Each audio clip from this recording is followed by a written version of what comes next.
Okay, good evening, everyone. I'd like to bring this meeting to order. Please rise for the Pledge of Allegiance.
Good evening, everyone. Welcome again. Fire exits are located at the sides of the room, in the front and back. In the event of a fire, you will hear a fire alarm, and at that time, please move in a calm and orderly fashion to the nearest exit. Before we move on to public speaking, I would like to remind the public about our public speaking policy. So the Board of Education encourages community participation by parents or residents on district-related to matters at the meetings as outlined in our policy. Period is not to exceed 30 minutes, is scheduled early in the meeting for public speaking with a maximum of 3 minutes per speaker. Each questions and comments should be directed to the Board of Education. The Board will not in general answer questions during the meeting. In accordance with district policies, laws, and regulations, the Board will not permit discussion involving individual district personnel or students in public session. All speakers are asked to conduct themselves in a civil manner. Disruptive behavior, obscene language, defamatory statements, threats of violence, and statements advocating racial, religious, or other forms of prejudice will not be tolerated. We ask the public please to adhere to these guidelines and to speak with just general respect. I understand everyone is passionate. We're all passionate for our children. And just because we disagree, we should maintain the respect on both sides. So thank you all. That being said, I will now make a motion to open the floor for public speaking. Do I have a second? Second by Mr. Carth. All those in favor say aye. Aye. Anyone opposed, abstain? Motion carries. Speaker number 1. My legal vacation was great, thank you. But now let's talk about something more important, freedom of speech. Freedom of speech is the right to express, the right to speak out, to voice concerns, to ask questions, and stand up for what is right. Exercising that right should not be seen as an attack, but a basic human right protected by the Constitution. Let's talk about the 14th Amendment, which guarantees equal protection and fairness treatment under law, which individuals targeted, disrespected, and retaliated against simply for speaking the truth. This is a violation. That's called corruption at its core, trying to tear someone down because they're saying what others are afraid to say. It's called voicing concerns, and no one should be punished for that. Furthermore, I'd like to raise real concerns specifically about staffing, salaries, transparency, no names, no nothing included, positions being created. The community should be getting some kind of excuse for why all of this is happening if we don't have that much money. Brings a lot of concern. Trust, the community has no trust. The community deserves more than just board links, docs. We deserve a full explanation, a clear breakdown, a full transparency on how public funds are being used. Now I want to say something deeper, something from the soul, about freedom of speech. When used with integrity and purpose is a foundation of justice. Far too long, it has felt like old ways of silence, oppression, still echo in our system. We're not in the 1960s. Slavery days are over. Some still act like voices of certain community, non-white, have no place on the table. But I'm here to say no more. I'm here to say no more injustice against our children. I'm here to say no more silence while community suffer. I am here to say no more disrespect and overruling and abusing of power. No more breaking rules where you mention names of individuals and there's no consequences left, even for those that are domestic violence. Yet no one else suffers the consequences for breaking the rules. No more trying to represent as a whole when there's no representation. It's divided. I am a free spirit. I will not be held in bondage. I will not be silenced. I will not be shackled, physically or emotionally. The system will not scare me. The system will not terrorize me. The system will not shut me down. I will continue to represent and advocate for all children in our community. I will not remain silent. That time for truth is now. The time for change is now.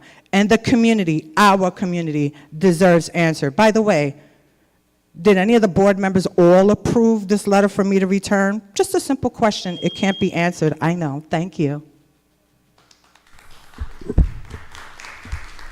That concludes public speaking.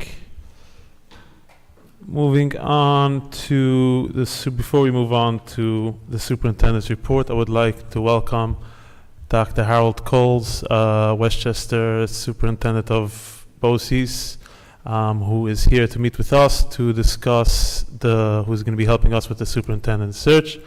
Thank you so much for coming by, and we're looking forward to our meeting. At this point, I will now give it over to our superintendent for the superintendent's report. Ms. Velusco. Surely, thank you. Good evening, everyone. Welcome.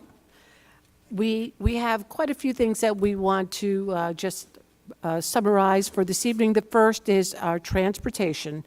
I know that there are a lot of questions about transportation.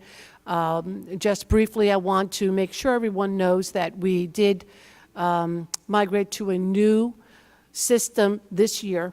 And in doing so, we have faced quite a bit of challenges that many community members are aware of. We do have a brief update here, and we have some information regarding how folks could access bus pass information if you're struggling to do so. I will pass the baton over to our Assistant Superintendent for Business, Eric Stark, who helps to oversee the Transportation Department. Mr. Stark? Thank you so much. As our interim superintendent, Ms. Velusco, has mentioned, we have had some very great difficulties with the migration from our old transportation software and system to our new transportation software and system. And it has caused a delay in the printing of bus passes for both public and non-public students. In terms of the non-public students, the ones that are routed by the school district, there are many that are transported by YPC or yeshiva private contractors, and we haven't heard that there are issues there. So it's really the vendors that are using our system. We are aware of it. We're not happy about it either. Just to make that clear, we have been working over weekends to correct the situations and clean the data so that the passes are able to be printed and sent out. By the end of this day, I'd like to say that we have cleared up probably 98% of the problems. There are still a few students here or there that might have not still at this point in time received a bus pass, and we continue to work on that. We have set up the transportation hotline, which you see on the screen there, 845-577-6498. During the business hours, we have anywhere, depending on the peak time of day, anywhere from 3 to 6 of our employees answering phone calls, taking down messages. They may not be able to solve your problem right away, but they'll take the information, and then somebody will work on the issue and get back to you. If you do not have a bus pass, we want to explain a few things that you can do. The first is you can download the MyRide K-12 app on your smartphone. That you can do that also by using the QR code that is up on the screen here. And then you, if you register, you need your student ID, your student's date of birth, and the school name, and you will be able to get into that system and get the information that you need for your child. If you have multiple children, you enter in all of their dates of birth and student IDs and school names, and you'll be able to get Is that their for public and information. non-public? This is for both non-public and public if they are with a company that is routed by the school district. So it's not the case for the YPCs. Understood, but Okay. I'm saying, what are we telling kids, parents from both public and non-public, that are saying we don't have bus passes? Are we supposed to carpool? Like, I've gotten multiple calls today from parents. You know, schools don't have their routes. Schools don't have the answers. I've gotten calls from administrators, from schools, from parents, saying that they don't have their routes. They don't have, and I know you guys are doing the best that you can. I appreciate all that you and your team have been working over the weekend and throughout Labor Day, and I really appreciate it. I'm just looking for just an idea of what, I'm telling people, we had this major glitch issue, but I don't know, I tell them give it a few days until things work. But I mean, first of all, are parents going to be able to be reimbursed if they need to take the children back to school, take them on their own? I believe we have done in the past where they haven't had bus, for whatever reason, it wasn't transportation, and we reimburse the parents a certain rate. Also, parents want to know when the buses are going to be working. Like, what am I supposed to, like, what do we anticipate? Like, some schools are starting tomorrow, some schools are starting on Thursday, so, Yeah, all good and fair questions. So just in terms of reimbursement, the only thing that I'm aware of, and we could check with our attorney, is that parents can have contracts for a long-term arrangement with the school district. If their child goes to a one-off place, you're allowed to do that. I do not believe that we can just simply provide. Last year, no, we did it in the past. Yeah, reimbursements. Sam? yeah, last year they reimbursed. It's a very minimal amount, but Okay, well, again, I can check with our attorney about that and get back But to you. I mean, more don't- importantly, Discuss it. we're Can't worried answer about that the question buses. right now. When are the How would buses? When some- are the children be able to get their bus passes and go on the buses? So in terms of the current system of what's going on, we have been getting all of the schools ready in the system. We have been printing out the bus passes and mailing them. I want to say again that 99% of those bus passes have been mailed as Right, we but speak the- right the now. bus They pa- have not been received. We have also sent emails with the bus rosters to all of the school administrators, so both in the public and non-public. We prioritized those that had told us that they were starting on today and the 3rd, before the schools that start on the 4th. So we're getting all of that to them. We've also used a mail merge system within 2 different systems that the school uses to email all parents that had email addresses in the Guardian lines in the system their students' bus pass information. So Right, but we I'm want also to receiving a lot of, encourage- like a lot of the date, like they're getting passes, but like they're vastly inaccurate. I mean, just stops, the same house stop just because they had the same last name, like just inconsistent times from the dismissal times or starting times. It's hard for me to.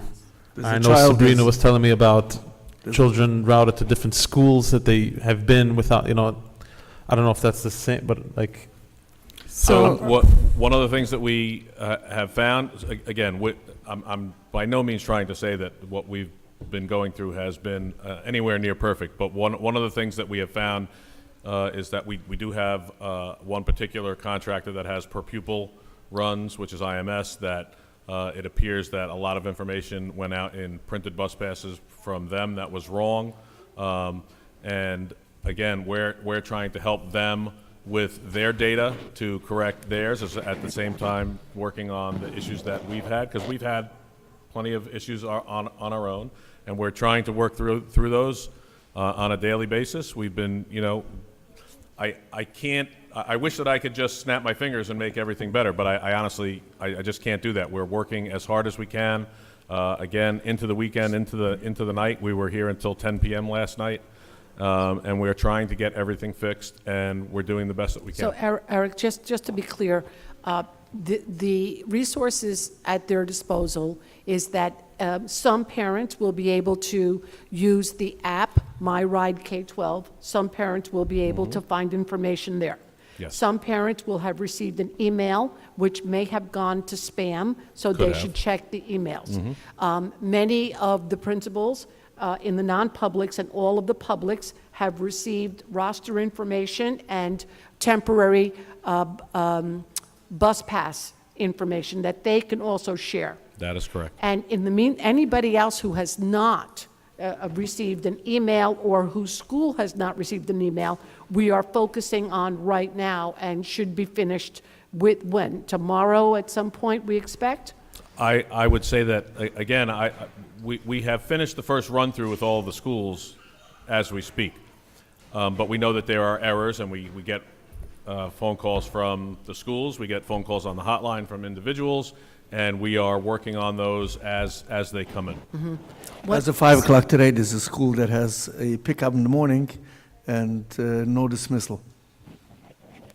Which school is that? Imre Schaefer? Imre Schaefer? Okay. Well, I will make a note of that. As you make a Question? note of that, I just want to say, just to answer President Rose's question, well, not question, but the comment he made about reimbursement. The parent transportation reimbursement instructions is still on the website.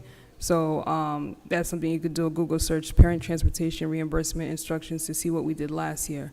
Second, My Ride K-12, as of yesterday, I didn't check today, but as of yesterday, my son's information was not on there. As of yesterday, I did not receive any email about his bus his bus pass. And as of yesterday, I also did not receive any bus passes in the mail. So I think that, yes, we're saying all these things that we're doing, but I think we need to also fact check to make sure that whatever we're putting out there actually works. My Ride K-12 app, I'm not sure how parents are supposed to know that this app exists. The only reason why I learned about it is through the website. Also, the email that went out, it was never shared with parents who the email was coming from. There was no remind sent to parents. We were just told that, this is what's being done, but we didn't know what to look out for. So, all of this sounds great, but in reality, I don't know how it's really working, because I know it's not working for me, and it hasn't worked for a lot of parents to where they're receiving this information. Question that I have, there are parents that receive 2 bus passes within the last, I guess, 2 days between today and Saturday. How are they supposed to know which bus pass is correct? That's a very good question, and the way that they should know is that the bus passes are dated. So if they have 2 different bus passes that were sent to them, they should use the information on the one with the latter date. The date is on the pass itself? Yes. Yes. Okay. The bus passes have a date on them. Second, there are parents who are finding out that their child is no longer going to, for example, they used to go to Lime Kiln. Last year they went to Lime Kiln. This year they should be going to Lime Kiln, but they're learning from the bus pass that they are no longer at that school and they're going to a different school. How are we fixing that issue? I don't know at the end of the day if it's because I know one situation where the students are being switched to a different school, but parents are not being notified. So I don't know if that's I don't know who's in charge of that, who made those decisions to make it to where CAC yet. It's now 12-1, which is fine if changes are being made. But the fact that 2 days before school, parents are not knowing where their child is going to school is a problem. So I'm not sure if you guys are aware of that. And if you're not aware of that, how can we fix that issue to make sure that students who used to go to one particular school now going to a different school, how can we make sure that parents are aware and not, trying to figure out and calling the schools, because the schools still have them in the system as, let's say, for example, Limekiln. But like I said, when they call the registration and transportation, they have CACIAD. They're receiving welcome letters from Limekiln, but transportation is saying something different. So how do we fix that issue? Some of the issues might be related to last-minute special education placement changes. And so I'm assuming that all of the special education parents were communicated with in the last week or two. Yeah, all special education families received a letter as well as a phone call as far as where their child's placement would be. So, But That's just one subset. But I'm that's what I saying mentioned. that there are parents, more than one, that called or reached out to me saying that they were not aware that there were changes being made. So, so if any parent has a concern, they should absolutely call the office and we can help them through the process. to be honest, no one's answering the phones. And they said that I know one parent said if they didn't receive a phone call by today, they would be here tomorrow. Okay. So. Well, we actually have a number of folks that are still here at the Transportation Department, and there are a number of parents there, and they're printing out bus passes there. We put 7 additional members on a hotline today. We opened up 6 new lines from the hotline, and you're right, there are a lot of problems with this system. There's no question about that. But we are making a lot of efforts to try to address the confusion. There is confusion. But it There's no seems like doubt. it's 2 different situations, though. There's the transportation side to it, and then there's the placement of where a student is supposed to attend school. Yeah. So, and So I don't want to sit here and blame transportation for all the issues that are going on, because, like I said, it's 2 different issues. Part of it we're learning about even now, because in some cases we thought that the passes were correct in some cases. We find out that there were additional glitches in which data is being, without our understanding, data is being shifted within the system itself, resulting in some incorrect bus passes. So there's a lot of technical problems that we have been struggling with, and I want to just say, we have been working night and day with the technology team from this vendor. Our own folks are working, I can't say 12-hour days, but there are still areas of confusion, and there are still incorrect bus passes. You're right. The best thing that we can do is that I was there in transportation for much of the day. They are answering as many calls as they can. They're getting better at it. We've got folks here still working right now. Are they working tomorrow? Tomorrow night? What's the plan for tomorrow for parents to receive extra support? They can use the Yeah, same hotline. thing. Hotline. We have people here. There's also a fair tomorrow for the students where they can come and get the backpacks, and we're going to have Flyers. kiosks set up there as well. Yep. And also, I'm not sure what happened in your case, but all of the principals have received roster information and bus pass information, and they have the capability of this is a public schools, they have capability of printing temporary passes for anyone. Well, So, That I'm aware of, because I know Pomona sent out a reminder to their parents for Thursday and Friday, where they were telling their parents they can come in and they'll print out a copy. Yep. But that's one building. I can't speak for the other buildings and, what they put in place to make sure that their students receive passes. But at the same time, I think we have a responsibility too, to make sure that, we're not putting everything on the building principals, as they have a building that they have to open up on Thursday. Yeah. Bus passes should be the last thing they have to worry well, about. but we're working as a team. No, I understand that. Yeah. No, I'm not saying that they shouldn't. What I'm saying is that shouldn't be majority of what they're working on, because I know I went to a few orientations last week where even the rosters for students weren't completed for buildings where it was being changed constantly every day. So I just, like I said, I just want to make sure that, you know, we have things in place. Like I mentioned at the last meeting where I said that, you know, I know the first few weeks of school is not always 100%, but, you know, as past practice, putting, you know, having a call center in place and doing other things, I mean, that was the reason I mentioned it, so that we are proactive and not waiting till a problem occur, or, you know, happens to then try to figure out what's next. Yeah, we have been very proactive. We've been working on this for weeks. We've been working with the technology folks at Tyler Technologies for weeks. There are just a lot of complications with the system, but thank you very much for your thoughts. The last thing I'll mention about transportation, I just want to make sure the timing is lined up. I'm also learning that the time has changed for elementary and middle schools, where middle schools used to come in at 9:25 or start at 9:25, and now they're starting at 9:05.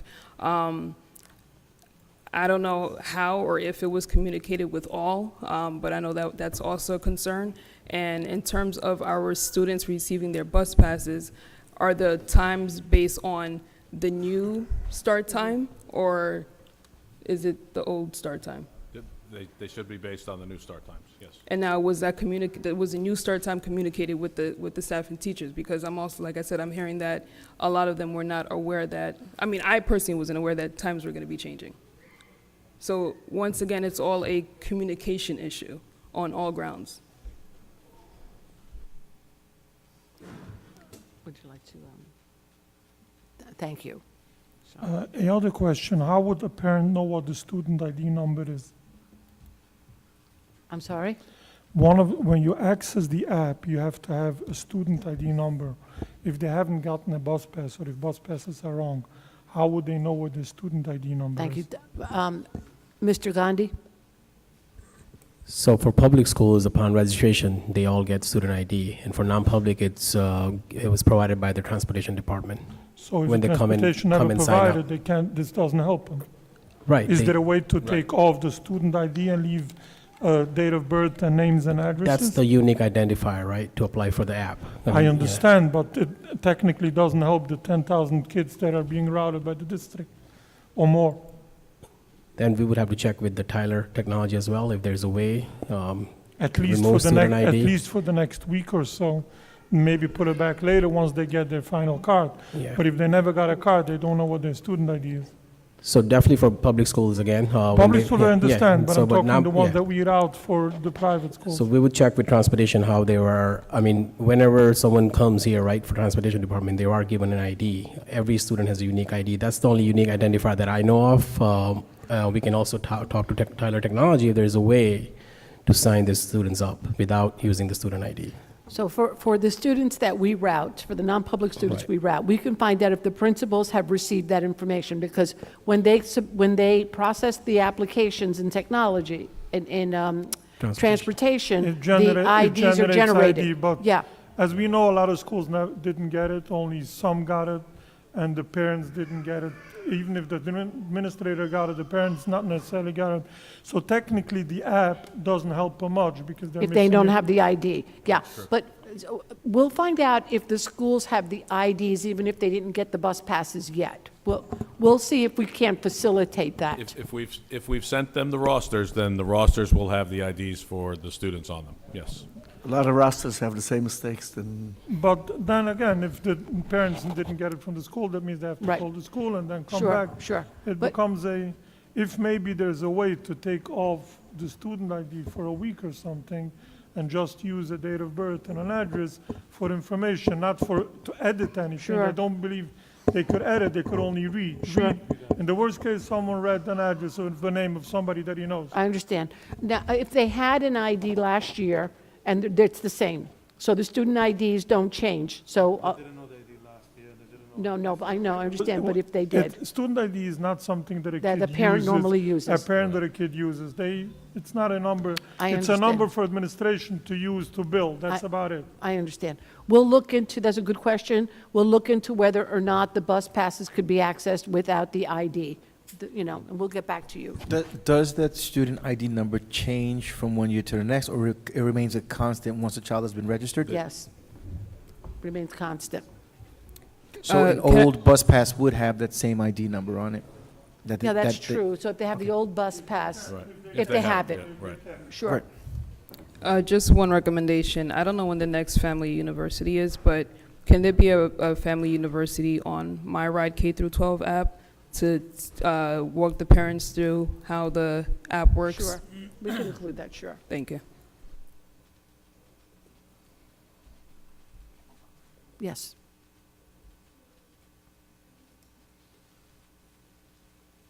Okay. So, yes, so we're just want to remind folks that we do have a parent portal, and it does require them to register.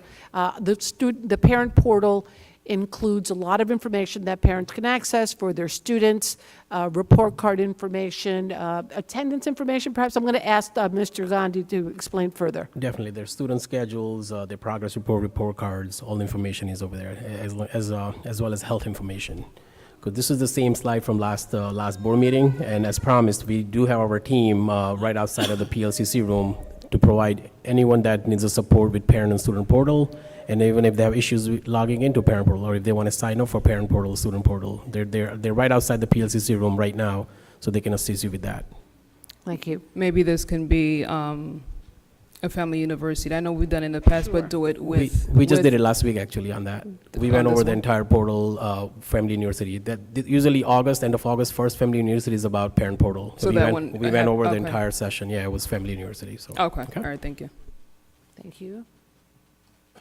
And also, Remind was sent about that as well, how parents can access their schedules last week when the schedules went live. So.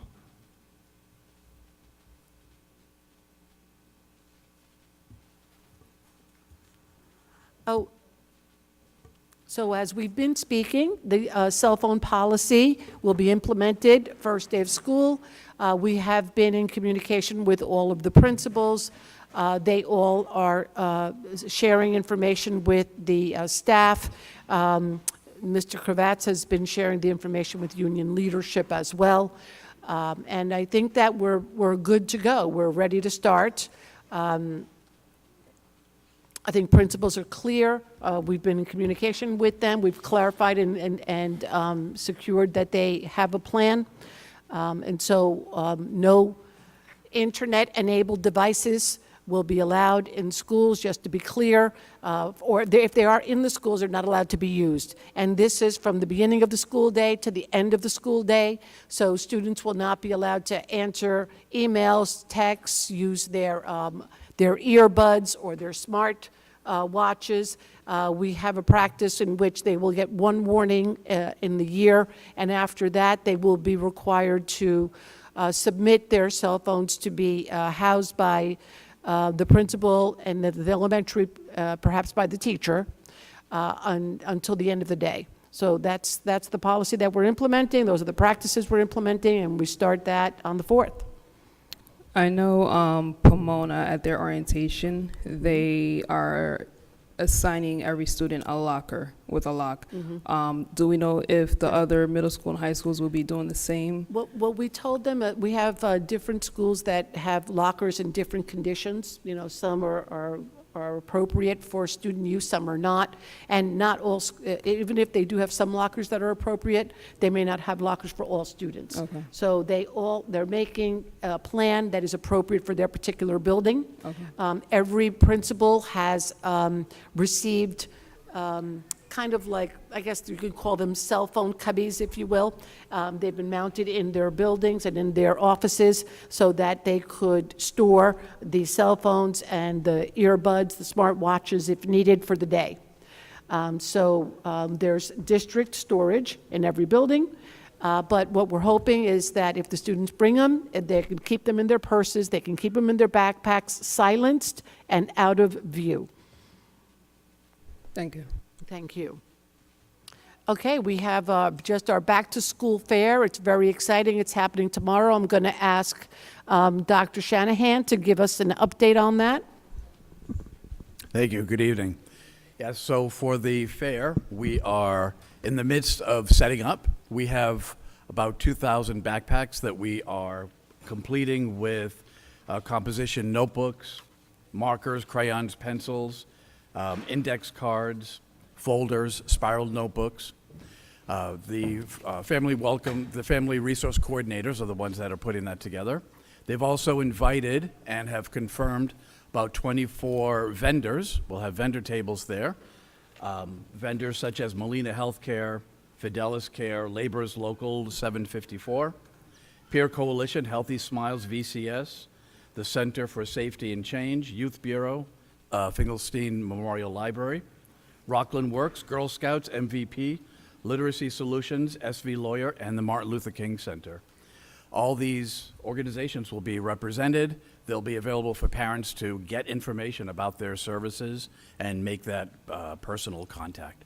I would recommend that parents try to get there on the early side because it gets very crowded. The parking lot gets very crowded. So you want to make sure that you come as early as you can. Yep. And I know you mentioned 2,000 2,000. backpacks. Yes. School supplies, I saw, beautiful, a Yes. lot of work. Thank you. Thank you to the Welcome Center as well. And, yep, so the next thing is, we just wanted to remind folks, if you haven't registered your child, please do our normal hours, 8:30 to 4 o'clock. You can also register online if you don't want to register in person. And this slide has been available for folks. We have information on our website as well, and we encourage you to please make sure that your child is registered if they're not at this time. And we did want to share with you some of the things that we've been doing this summer. We had a great new staff orientation. It was a 2-day event that happened a couple weeks ago. It was headed by Mr. Kravitz. And you could see here, there's a picture of buses here because we were able to tour the district with our new staff. Mr. Kravitz, you want to say a word or two? Sure, thank you. It was a wonderful 2 days. The way it was structured and set up is we had almost 70 new staff members, teachers and teaching assistants. They had an opportunity to be welcomed and greeted by our interim superintendent. They were introduced to our administrative staff. They heard presentations from various departments, including curriculum instruction, our MLE department, our special ed department, and our technology department. That was primarily on Monday. On Tuesday morning, this group in front of you that you see in the pictures hopped on 3 big buses, and we toured around the district. Big thank you to our tour guides, Sonia and Jessica. They were on bus 3. Tomorrow, guided bus 2, and Tom Carton guided bus 1. The highlight was stopping at the very last school, which was Kakiat, where they were greeted by our marching band, most of whom had never ever seen them perform. It was a really beautiful welcome. We came back here, we ate lunch, and then they were in their buildings for the rest of the day. The energy in this room was palpable. It was really, really something. This group is excited. They are ready to do some really good work, and we're excited to have them here. So thank you. Thank you.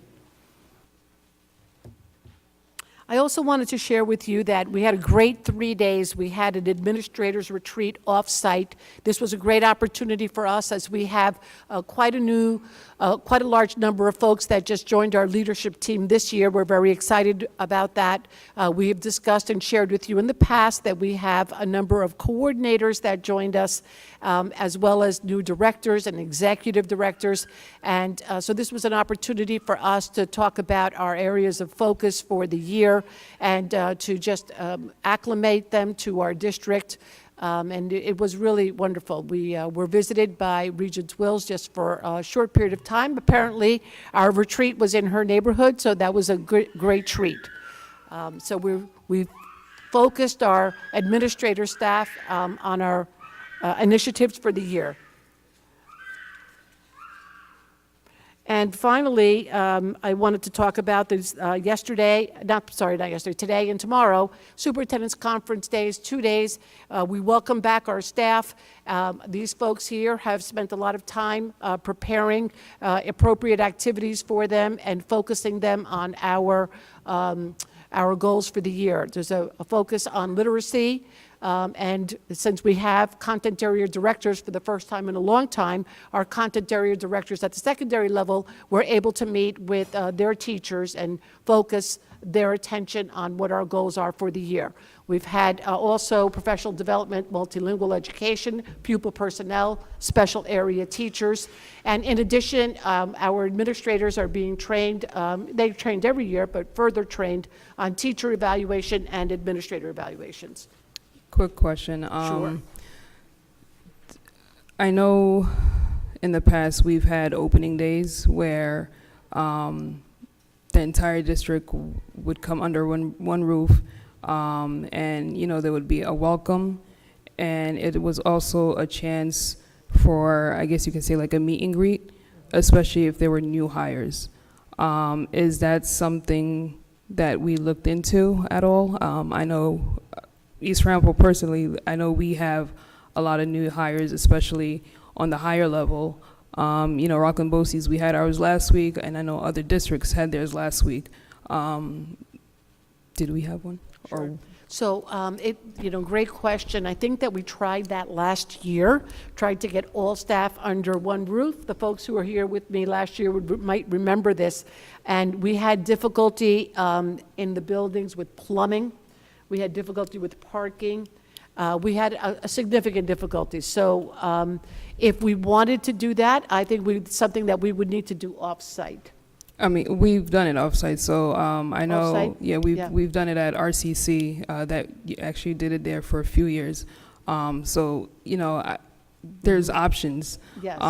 that we could have looked into. It's just a thought, because especially since there are a lot of new hires, not only at the administration building, but at the building sites as well, with new staff, new assistant principals, and principals being moved around. So I think it would have been a good idea to start off the year welcoming everyone back in a positive light, as opposed to just straight work, with professional development. Yeah. But that's something I guess we can look Sure. into for next year. Sure. I think that we did start in a positive light. I think this has been a very positive day. We had a lot of good feedback, and I think folks are really excited. We have a lot of new energy in the district, and the new administrators had a time to meet with teachers, introduce themselves, and begin to focus everyone in the same direction. But we could certainly consider having all staff under one roof in the future. Thank you. Okay, and one more thing, we did have a summer school graduation. It was lovely. We had 45 graduates this summer. So they participated in our summer school program, and we had a celebration for them. We're very proud of them, and we just want to extend our congratulations again to them and to their families, and to the teachers and staff that helped to support them this summer. Thank you. And that concludes my report for today, and I'll pass it back to President Rose. Thank you very much, Mr. Lusko. We will now move on to consent and agenda items. Do I have a motion for consent and agenda items 1 through 7? Don't all speak up at once. So move. Moved by Vice President McGill. Do I have a second? Second by Mr. Feder, I believe. Any discussion on the matters? Yes. I just question about the school counselors. I noticed that we have school counselors being added to CACYAT. I know we already have 2 in the middle school. It doesn't say specifically in the agenda what grades. Is that also for middle school, or what grades will that the extra counselors be covering? Dr. Gonzalez? Hi. So Trustee Charles Pierre, each of our elementary and secondary schools received an additional counselor. For the CACYAT STEAM Academy, because they're that anomaly that falls within the range of both elementary schools and middle schools, we're leaving that up to Principal Wilmuth to distribute the caseload of the work for that counselor to be distributed across all of the grades. Full disclosure, she has asked for yet an additional school counselor to be added to the elementary grade levels. At this time, we haven't been able to sort of finalize what that might look like financially for us. Okay, and that was going to be my second question. I know that the last board meeting, and also with this one, there are a lot of school counselors being appointed and approved by the board. was that budgeted for this year? And how many counselors were budgeted? Yes, it was. So we budgeted for we budgeted to grow by one additional school counselor at every secondary school, and we budgeted to increase our total number of elementary school counselors so that each building would have a dedicated school counselor. Up until this year, last year there was one elementary school counselor split among 4 buildings, and it was very difficult for him to sort of establish any roots. So there's a budget line for supporting a counselor at every elementary school this year.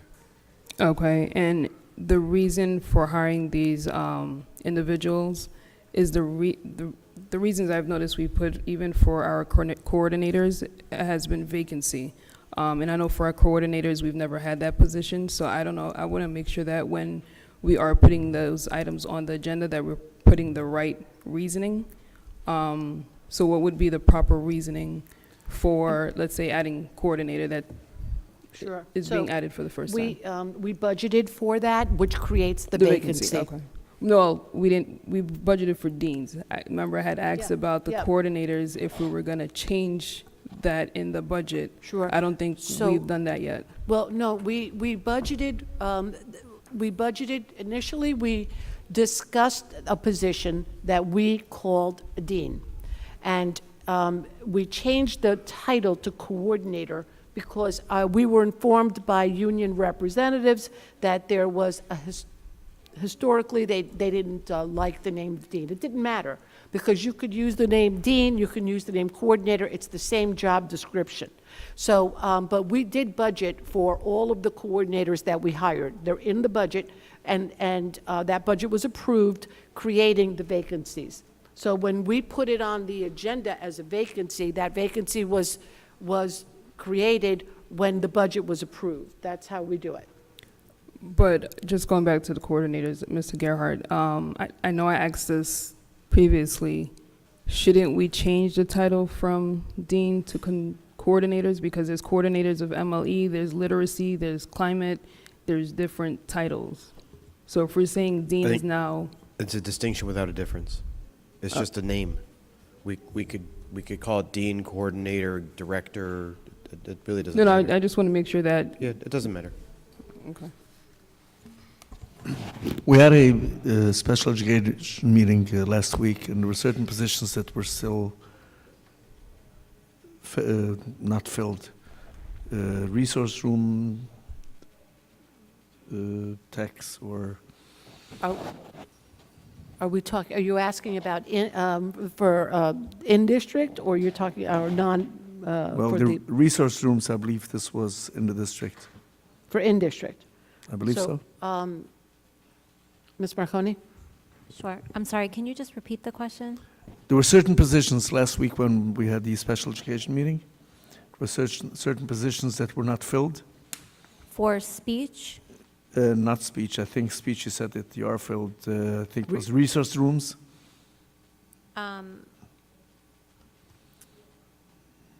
I thought it was speech, but I can double check. Let me just double check.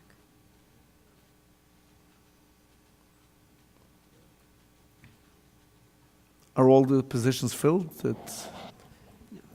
In your opinion, everything is filled now?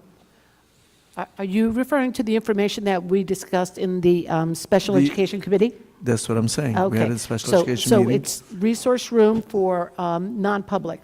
That was the one area that we Okay. didn't feel that we were able to cover at this time, fully.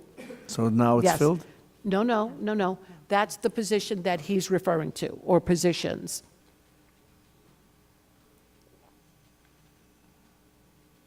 Yeah, we don't have all of that filled for on-site services. Okay, so there have been no changes since our last meeting of a week or two, of 2 weeks ago or so, where we informed you where we were, but we can still post, and we're posting and attempting to hire for that position. Is speech filled? Yeah. As we mentioned at our meeting, the speech, the OT, the PT, we were able to provide services for the non-publics fully in those areas. Is that correct, Ms. Marconi? Yes? And so the one area that we still struggled in was resource room. When will the schools be notified about the services that is available? So we met with providers today, and tomorrow, providers will work to make contact with the schools that they'll be assigned to talk about their caseloads. Thank you. I have 2 more questions. I know there was a certificated item that was added last minute today. I noticed there's about 112.2 positions. When it comes to vacancies for teachers, do we have a number, a total number throughout the district of how many vacancies we have? We can get a total number. The .2s, as you know, are for the secondary level. For those folks who may not know, we do have a number of vacancies. A lot of them are bilingual, and we are working to try to resolve the bilingual issues here. We have a few, at least one, in which we're trying to work with a vendor who will be able to provide virtual bilingual services. We've in contract with them. It's going to take a little time for us to be able to replace these .2s with actual full-time teachers. But a lot of them are that. And then we have a couple of areas that are hard to fill that we are working on filling the entire time. You know, we'll be posting and interviewing and hoping to fill those vacancies with full-time folks. Okay, my last question has to do with sports. It was brought to my attention that currently our Spring Valley cheerleading team does not have a coach. They spent all of last week, I guess, practicing on their own. I was told that there would be someone on the agenda for tonight, but I don't see anyone there. Do we have, were you guys aware that that we didn't have a coach? And second, will there be someone put on the agenda or someone assigned at least to supervise the cheerleading team while they're practicing, since they are practicing on their own? So I have been made aware, there is a posting up for a cheerleading coach. If the student athletes want to get together on their own, they can certainly do so, not as a fully functioning team until there's a coach in place. There's an active posting up on OLAS right now, and we're searching for a cheer coach. We had some leads internally, and we're waiting for the hiring process to finalize itself before we can identify the coach to bring before the board for your consideration. Okay, and for liability purposes, if we are having them practice on their own, can there at least be some type of supervision? I know our football coaches have been keeping an eye because they noticed them last week on the field by themselves, but the football coaches can't be coaching football during practice, and also, even though they made it work last week. Yes, it's my understanding that the coaches for football are dedicating their full time and attention, and went over to tell the young ladies that they needed to remove themselves until appropriate adult supervision could take place for them. I will follow up with the director of athletics and get a response to you in terms of whether or not we can have someone appointed to help in the supervision. Thank you. Are the aides, the shadows that are in the private schools, are they put on hold? Has anything changed since last year? The one-to-one aides, The one-to-one aides for Right. special needs children? has there been any change from last year to the one-to-one aides? I mean, aside from recommendations on the IEPs, we don't have any concerns for supporting students that are recommended for one-to-one aides. You believe that anyone who is recommended for a one-to-one aide has a one-to-one aide assigned? Correct. So there's no change? No. Mrs. Relusco, if, since in terms of the vacancies, I know that it's difficult, to sometimes get teachers, right? Yes. Here in the district, due to other circumstances, or even the competitiveness of other districts within the county. Yes. If possible, I think it'll be imperative for, maybe you can give us an update, when you get the opportunity of, if there are any other vacancies that still needs to be filled. So just Sure. like a some type of update for the board, I think that would help as well. Absolutely, we will. And I know that it looks like a daunting list. Every 5.2s equals one person. So, you know, we do have 860 or so teachers on staff. So this, I'm not sure how many teachers actually this represents, maybe 10 or 15, I'm not sure, maybe a little more, but we can certainly ask Mr. Kravitz to give us an update next time. Yeah. Not a problem, thank Yeah, you. because it's a great point, Vice President McGill, because we budgeted for, you know, all these vacancies, and, you know, it's good to see an update. Okay, so we have a motion and a second for item 1 through 7. All those in favor say aye. Aye, anyone opposed, abstain, motion carries. Moving on to action items 1 through 14. Do I have a motion for action items 1 through 14? Moved by Mr. Moses Koth. I will second. We'll open it up. Any discussion on the matters? Yes, just I think a correction that needs to be made for action item number 5. In the attachment, it says that upon the recommendation of the Assistant Superintendent for Business and the Athletic Director of Spring Valley High School, I'm assuming it's referring to the person we have in place at Spring Valley and not the Athletic Director of the district.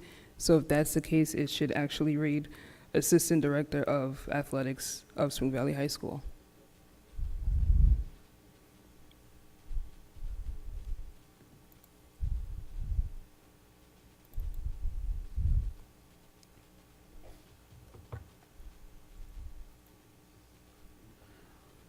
Well, Okay, thank you. Yes, you're correct. My next question is for item number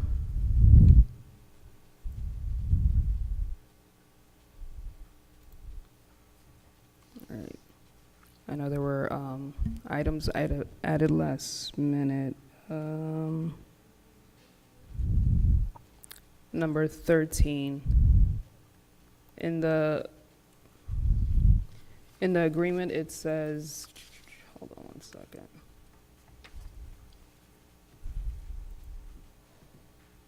It says that Mr. Carl, sorry, don't want to mispronounce his last name, Thurnow, agrees to provide advice and assistance carrying out facilities functions throughout the district on a regular basis to be determined between himself and the Assistant Superintendent for Business. But then in F, it says being in attendance in the district 2 to 5 times each week with a specific schedule coordinated between Mr. Thurnow and the Assistant Superintendent for Business. So should we remove the language on how it's said in the first part and incorporate that so that it's not repetitive, or? Because I know I looked at the agreement we had in the past, and I think on the top it said throughout the district based on 2 days, and there was no F added because it was already at the top. so does that mean that at least 2 days a week, 2 to 5 days a week? Right, So he's at least committed. 2. It will rarely be 5 days. He's offered to commit to us a minimum of 2 days per week, but this is not a full-time. He has not committed to us full-time. No, I know. What I'm saying is that it's said differently on number 2 at the top, and then you see it says something else, letter F. I don't see the two being inconsistent, and I boldly say that because I wrote it. I thought that it would be more helpful and specific for the board that it said 2 to 5 days. Some of those days may be remote. There is no internal inconsistency in the early language on F, but it does specify it's at least 2. Might be some remote, might be up to 5, depending on what's going on. Like I said, I'm just basing it on probably the other agreement that you wrote 2-3 years ago. Yes, no, I understand that. And I looked at the other agreement from a few years ago, and I didn't frankly think it was specific enough. I thought this So you're making it more added specific. some specificity for the board's benefit, that it would be a little bit more clear. I didn't I'm not big on the cut and paste. I'm also really bad at not editing myself. So I edited my previous contract from a few years ago. I think this is better. Okay. That's all I wanted to know. Thank you.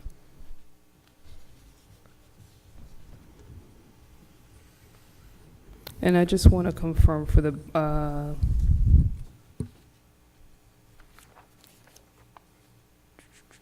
number 6, the BOCES contract, where it says the recommendation to sign the 2025 to 2026 contract, but this says 24 to 25, just to have clarity on the years. July 24th, right there. Oh, is this the contract that was continued and extended for another year? I'm sorry, just let me We're look. talking about item 6, the BOCES contract? Yeah. Yes. If you look at the now therefore section of it, the third paragraph at the end of it, it references 24-25 school year. Chances are Rockland BOCES just sent us a regurgitation of what they had previously without updating it. That should be corrected to this year, I think. I believe, to my understanding, this is correct for the final for 2025 after the end of the school year of last year. I just want to make sure we have it correct in terms of, is it us signing the 24-25 Yeah, or the 25-26? Prior years. This is the agreement for the 25-26 school year, and when they create it, they use the prior year's cost as a basis for the contract. So that's why they're in there. But we agree it should be corrected. Hmm? We agree it should be corrected. The entire reference is for the 24-25 school year. Yeah. I mean, that's just, yeah, it's just attachment. I mean, if there is, okay. So how are we going to vote on the corrected? Should we have to amend the motion, Douglas? Mr. Yeah. Feder, But is it- Mr. Before Moses. we Yeah, do, should that be as 25, I'm looking 26? at, we should ask them for,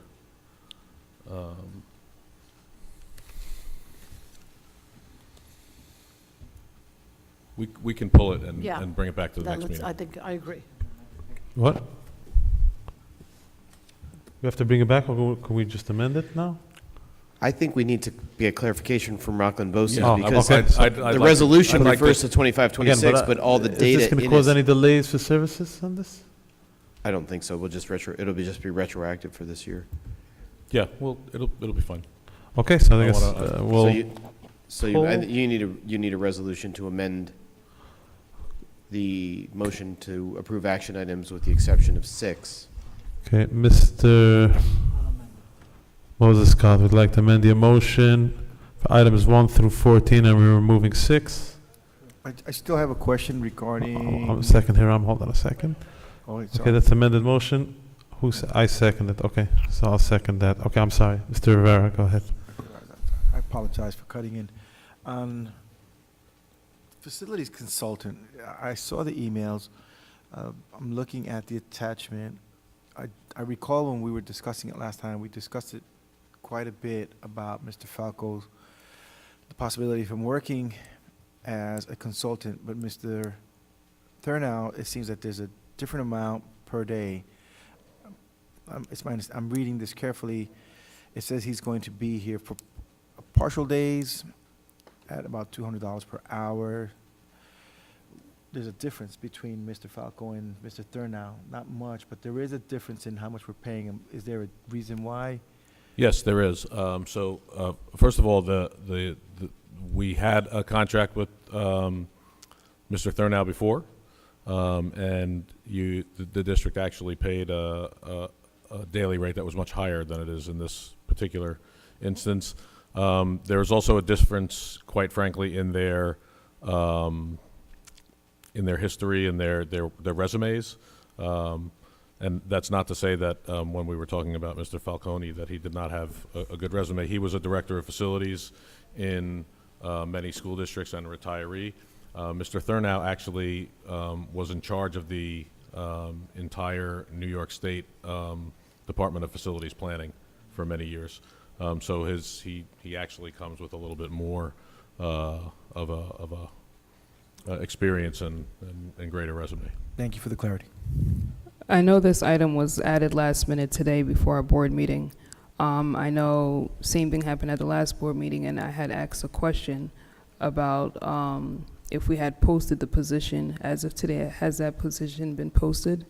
The position has been posted. The position, we have gotten the list from Civil Service, and we are in the process of canvassing that. I think I was actually asking Matt a little bit earlier, have we gotten any responses back? And I think we're starting to get those now.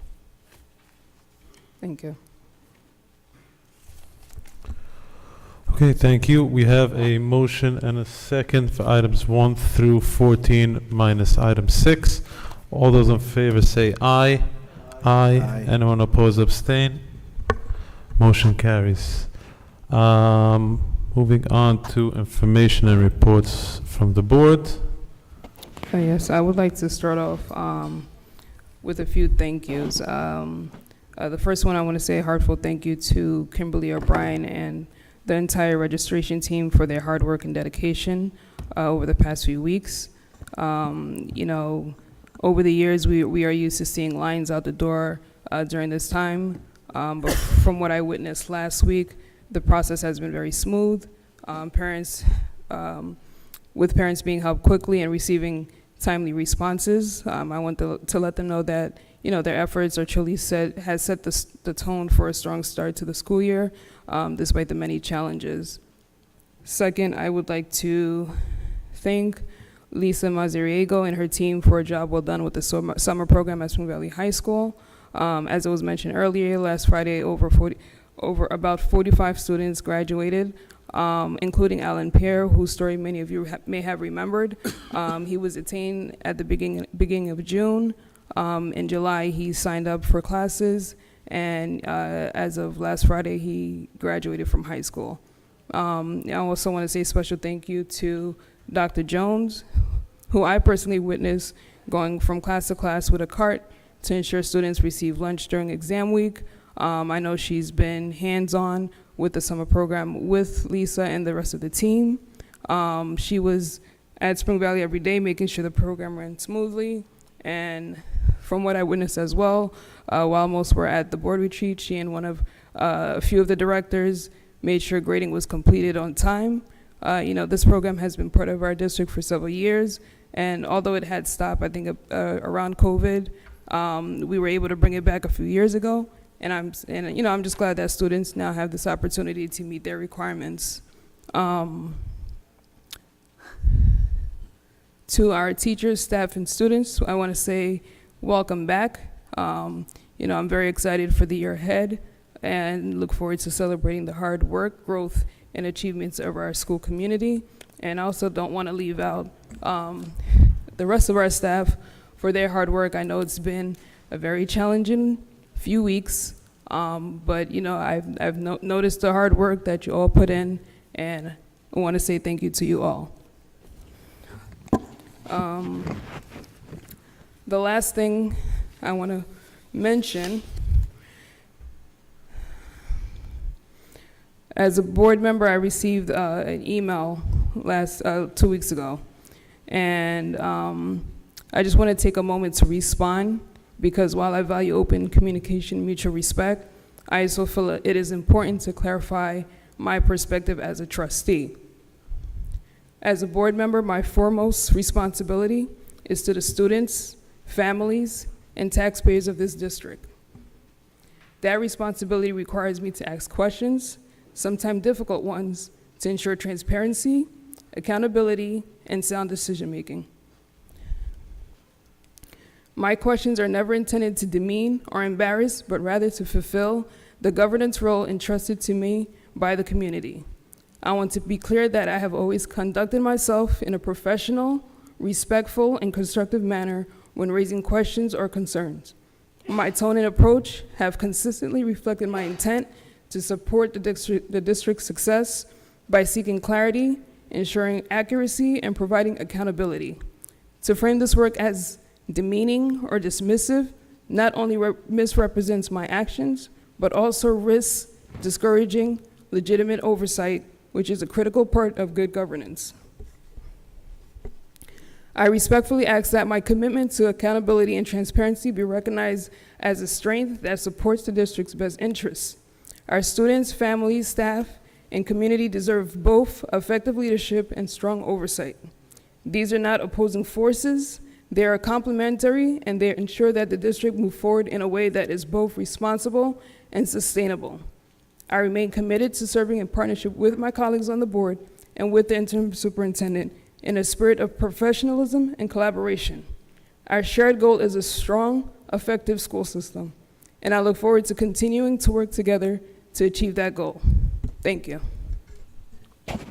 Thank you, Sabrina. I would like to.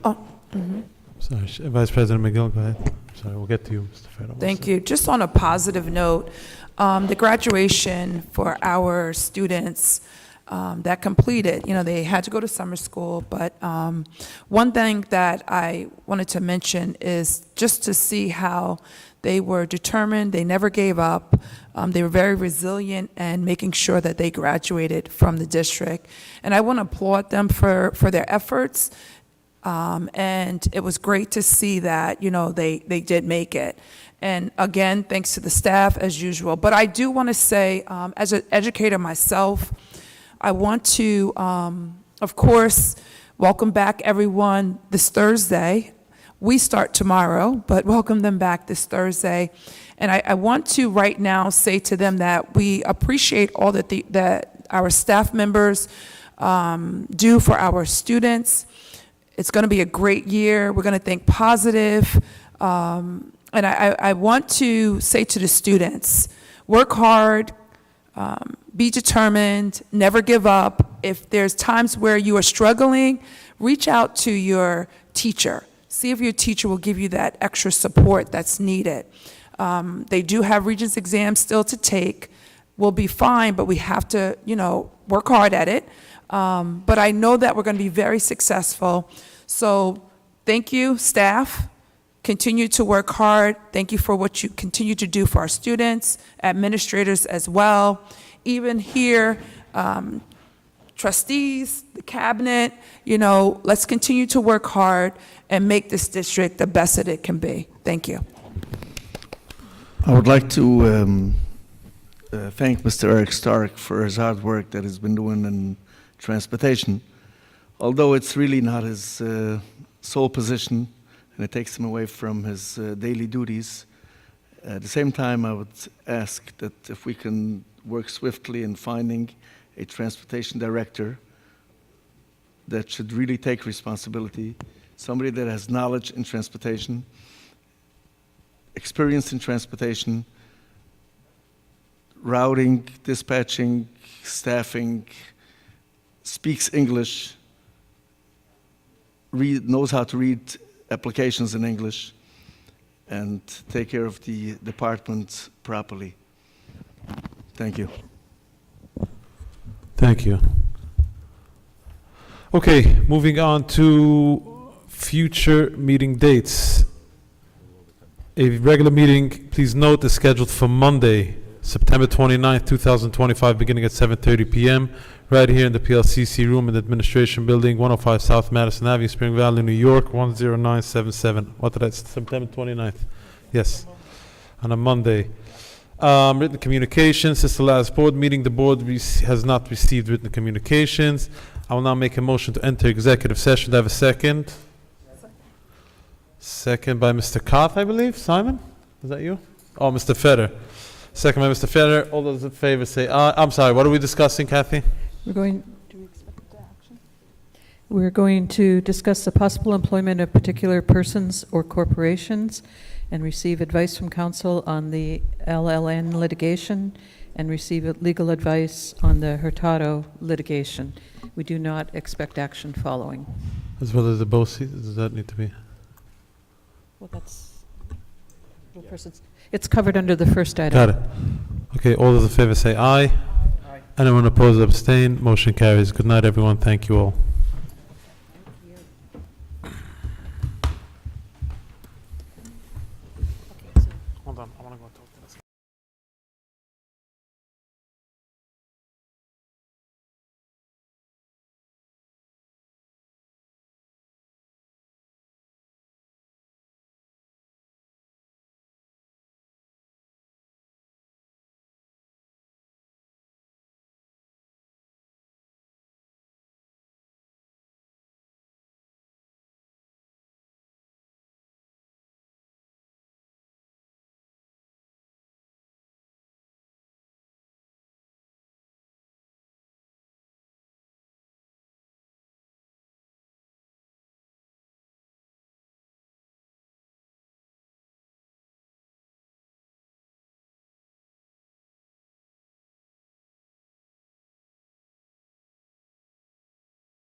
Okay, I'd like to bring this meeting back, wait, I don't have a quorum. 1, 2, no, I got, okay, now we can bring the meeting back to order. I'd like to bring this meeting back to order. And I'd like to make a motion to adjourn this meeting. I'll take a second by Vice President McGill. All those in favor say aye. Anyone opposed to stay is welcome to stay. Have a good night, everyone. Bye.